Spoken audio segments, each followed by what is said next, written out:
Hey everyone, welcome back to PC Guide. Another week has gone by and bringing with it was some interesting news stories from the tech industry as well as some big Apple announcements from WWDC. Today we're going to cover a brief overview of those news stories, and if you want to read those whole pieces, head over to PCGuide.com where you can find those news stories as well as a lot of buying guides and some general how-to tips. At the beginning of the week, we saw the Fugaku supercomputer from Japan become the fastest machine in the whole world, beating competition from both the US and China. Thankfully, it's being used for good, focusing on COVID-19 research at the moment, hopefully making some breakthroughs there. The last time Japan topped the fastest supercomputer chart was back in 2011, and it only lasted a single year.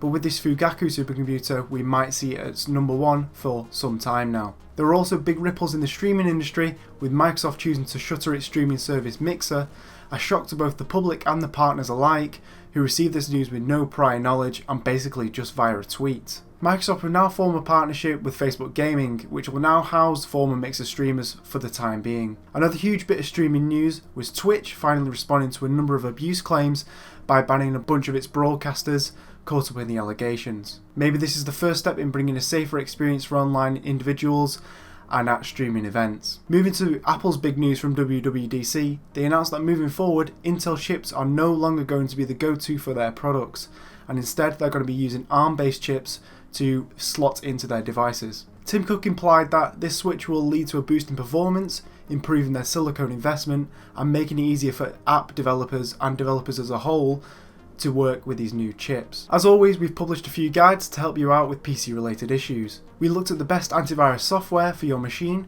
whether that's fully paid services or via free. As well as the best antivirus software, we looked at some hints and tips on how to speed up your Windows 10 machine, making your PC that little bit snappier. Finally, we put together a list of the best 4 VPN services available to you right now, enabling you to keep your online privacy as exactly that, private. Be sure to come back to PC Guide next week for a whole host of new breaking news stories, and if you're struggling with Windows errors, we could have the perfect solutions for you going up next week.